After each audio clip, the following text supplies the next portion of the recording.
coming to you live from the Bill Ford Tough Studio. Boomer Esiason and Greg Giannotti. It's Boomer and Gio on the Fan. Simulcast across the country on CBS Sports Network. And wherever you are in the free Odyssey app. Good Thursday morning. We felt pretty good about the Mets and Yankees going into last night because you had Max Fried on the mound for the Yankees. You had Clay Holmes against a guy making his second career start with the Braves. The offense was great. The defense was great for the Mets. The offense broke out for the Yankees for one night. So hopefully this is the start of something good as we head into the fourth game of this series for the Mets and, of course, the weekend for the New York Yankees. NBA draft was last night. The Nets stockpiled all those picks to draft 5 guys from all over the world. They went around the world last night, the Brooklyn Nets, and did not package those picks to either move up or get a player, which was a little strange.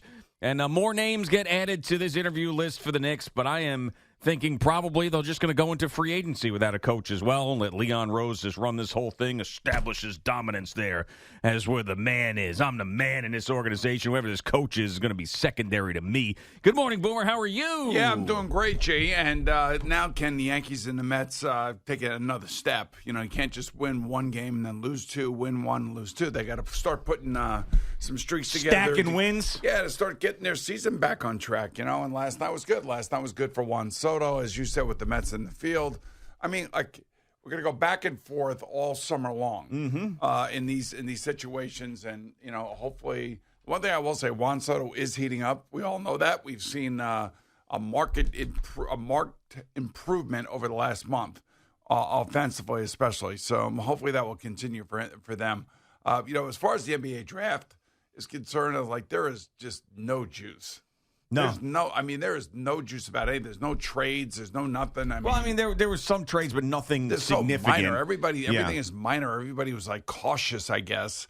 And the other thing, too, I guess the biggest thing that I took out of last night is that with all the things that the Boston Celtics have done thus far since the offseason, I saw where they have saved, according to, I think it was one of the ESPN analysts last night was talking about it. I don't know. Stephen A. Smith was screaming over everybody, so I don't really know who it was.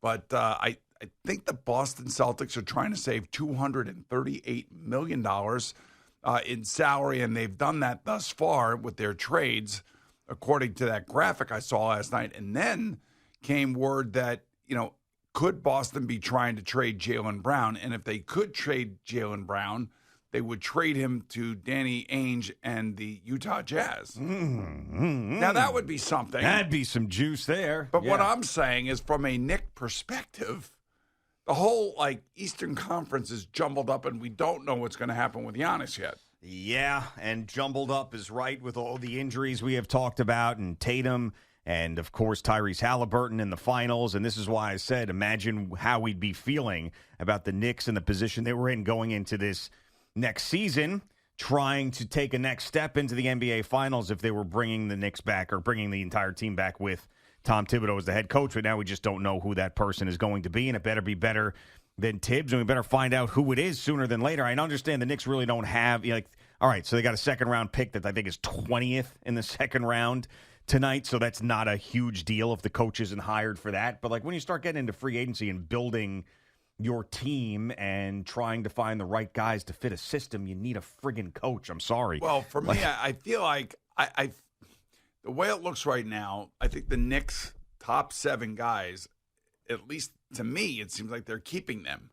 And that goes Deuce McBride, Mitchell Robinson, and the starting 5. That seems like that's the way it's going to be. So now you just got to find the right coach for those right guys. And I also would think that, you know, they're keeping their coaching staff, and it's got to be somebody that, you know, is going to have to get along with both Jalen Brunson and Karl Anthony Towns. And then after that, who knows? Who knows who the Knicks fill their roster in with? They have 3 rookies from last year. Maybe they'll give them some run this year. Who knows? But they're still going to have to fill in their roster. And do they keep, you know, any of the bottom half of this roster, or do they go out and they try to change that? You know, just from a standpoint of a hierarchy in the organization, and, you know, you could speak to this more than I can because you've been with great coaches and bad coaches and good GMs and everything else.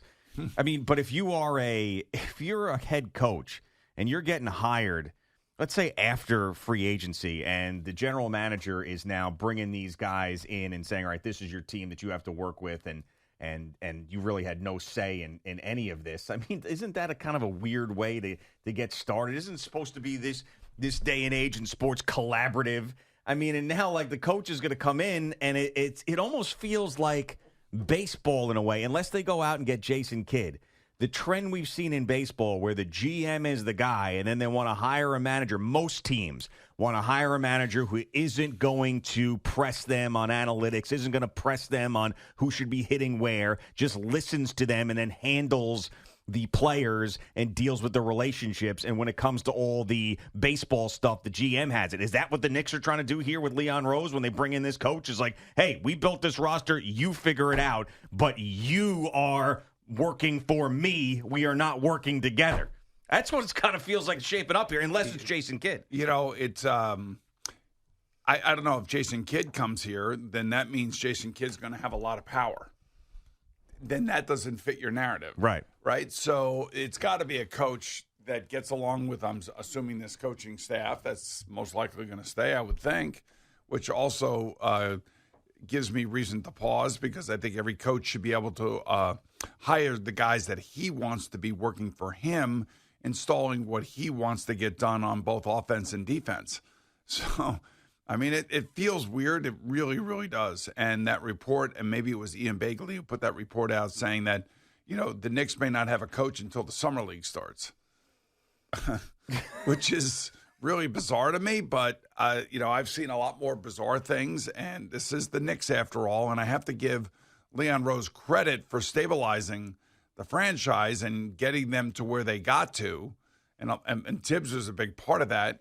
Now, he's got to have somebody in mind, personality-wise, that is going to fit with everybody. That's what I think, and I think it's more your narrative where it's not going to be Jason Kidd who's going to come in here with all this power, because they end up hiring a guy that they have to trade for, and all of a sudden is a big star in his own right.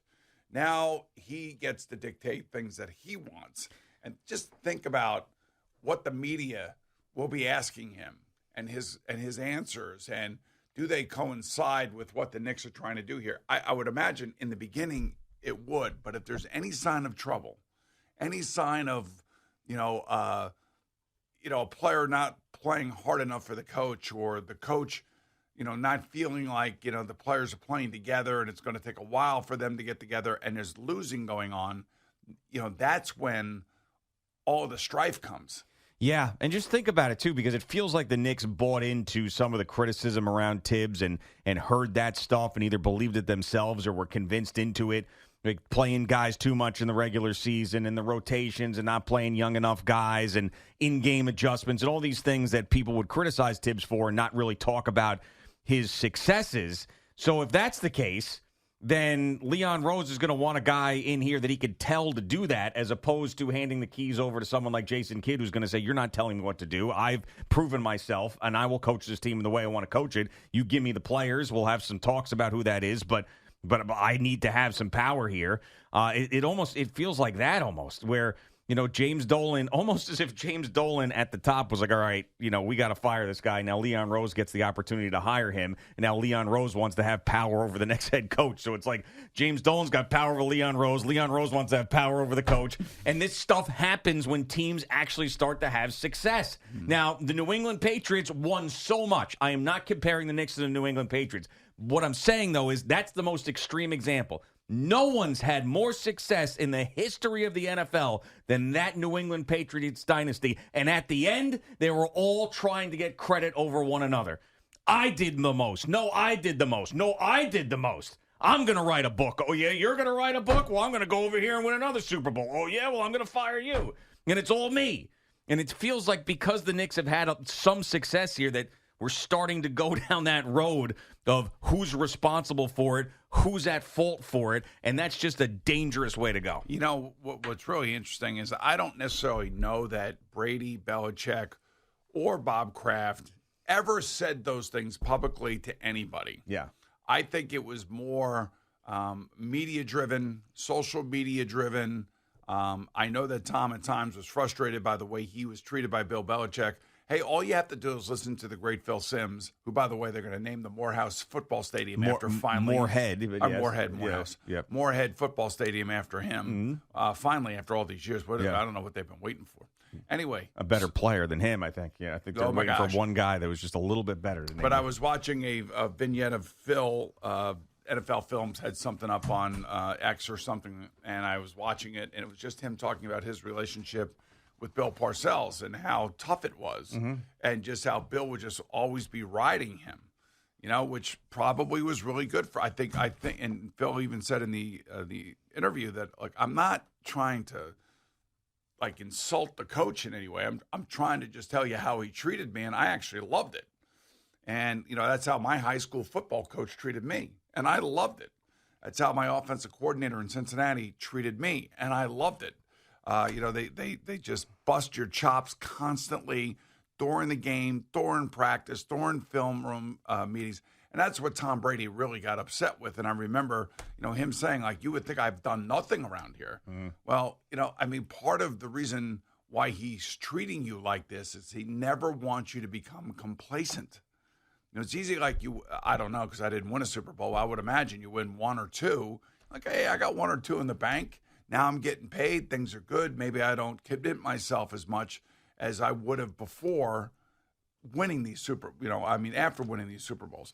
But to his credit, Tom Brady wasn't that personality. Yeah, you bring this up. I just heard Saquon talk about this yesterday. So Saquon was doing a YouTube golf video with Grant Horvat, and they were talking about mentality in sports, right? So Saquon goes, I was watching a lot of Tiger back in the day. And I think that everything can translate to all those sports. And Tiger had this unbelievable year in 1999. But he came back in 2000 and was even better in 2000. And he goes, and he was humble about it. He goes, people said I had a pretty good year this past year, but I could do it again. Why can't I do it again? Why can't I be better? And that's the mentality I have going into the season, as opposed to I accomplished everything, won a Super Bowl, had this great year, 2,000 yards. He said no one's ever had 2,000-yard seasons.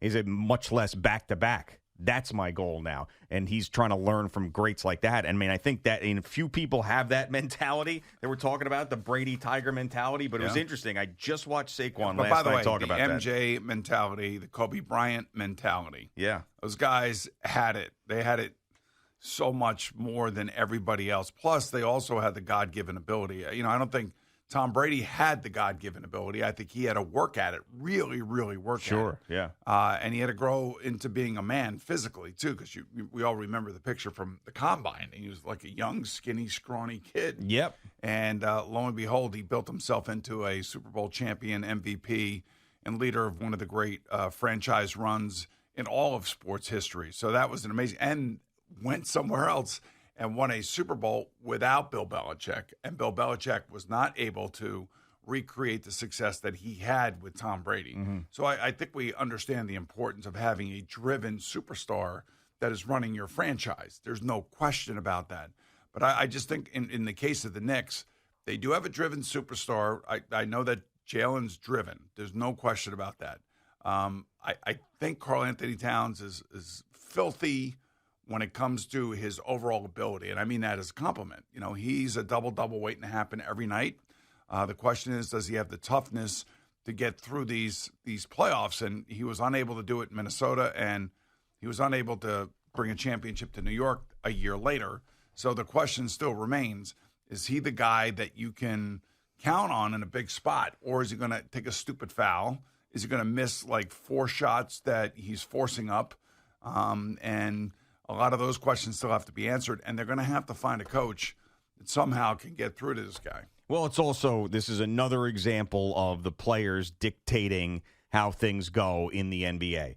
Just another example. There's probably 10 million of them. And we just had Kevin Durant say that he dictated he wanted to go to the Houston Rockets, and they traded him to the Houston Rockets. So now this next coach is someone who has to get the best out of Karl Anthony Towns. It's not going to be Karl Anthony Towns on the way out. No, he's going to be here, and you better make it work. And the player is the more important thing. That's just the way that it is. And you better. Do you have a good relationship with Jalen? You have a good relationship with Karl Anthony Towns? All right, check. Then now you're at the top of our list I mean, as opposed to just bringing in the best coach and telling the players to deal with it. It just doesn't work that way in the NBA. But I do think that the Knicks do have players that are driven. I really do. I like the team. I like the makeup of the team. I like OG Anunoby, and I like Mikal Bridges, and I love Jalen Brunson and Josh Hart. They have, I think, the internal fortitude to do it. Yeah. I really do, and I think they really do care. Like, I never ever feel like they're mailing it in. They're going to have off nights. Every team's going to have off nights, but I never feel like when I'm watching the team that they're mailing it in or they're quitting on their coach. Certainly not Tibbs. They didn't quit on him. Never. Something happened internally, though, that we still have no answer for, because it makes absolutely no sense unless one of those players said in those exit meetings something that triggered Jim Dolan. Yeah, which is the big theory right now, because that's the thing that makes the most sense. Who knows? Maybe we get Rick Brunson coaching the summer league games, and the Knicks still looking for a coach. And then all of a sudden, Rick Brunson does a good job, and he ends up getting the job. I mean, I would not be surprised. They may already have that. I mean, that could be a possibility where they already made up their mind, but they're going through this dog and pony show just to get through it all. I mean, there's such little information coming out about this that everything is on the table, especially after the shock that we experienced in Tibbs firing. Like, anything is on the table for the Knicks. But I'll tell you now. what, this is really going to be important, because just take a look at the Eastern Conference and what's happening. And I will say that Houston got, if Kevin Durant can be somehow just a better player and teammate to this young group of Houston Rockets, they're going to be a good team. Oklahoma City is going to be a good team for at least 5 years, maybe if not longer, with all the draft picks that they have. Got the best player in the league in the West in Denver. Yep. Right. So the Western Conference is going to be, that you still have to get through them to get a championship. Mm-hmm. The Eastern Conference right now is really unsettled. It is really unsettled, with the exception of the Knicks starting five. It's their coach, which is they would have been the most settled team. Oh my God, it would have been like unbelievable. We got the team, we got the coach, we got a draft pick tonight. We know we gave draft picks away to get this team the way we have it right now. So you got to kind of bite the bullet on draft night, because not one person said anything about the Knicks last night. No. Well, they didn't have a first-round pick, obviously. But the Knicks weren't even in discussion point about anything last night, not even their coaching search. Yeah. Well, I mean, does every other team have a coach? Yeah. No, they do. Yes, every other team has a every other team in has a a head coach. Has a coach. Yeah, that's right. And last night was the draft, and tonight the Knicks are making a pick. Yep. 20th in the second round. Yep. Mm-hmm. And, people have talked a lot, and we'll talk more about this later because we're coming up on a break, but the ESPN NBA coverage has been something that people have complained about for a while now. I don't watch their pregame shows. I know Doris Burke people complain about during the games, but I'll watch the games on ESPN, not the pregame stuff. But last night, because it was the draft, it was all their pregame people and all that stuff that they were doing. I mean, they have a problem. People are right about that. They're not just complaining to complain. Like, the outside of the game production of ESPN's NBA coverage is a disaster. It's a total disaster. They make the most ridiculous mistakes possible. I mean, it's just, you got the Malika Andrews saying that Colin Cowherd was drafted by the Portland Trailblazers. Twice they said they were showing Cooper Flagg, and it was Ace Bailey and Dylan Harper. I mean, just brutal stuff. But anyway, I digress. It's Boomer and Gio on the Fan and CBS Sports Network. Jerry comes in here, gives us some positive baseball highlights.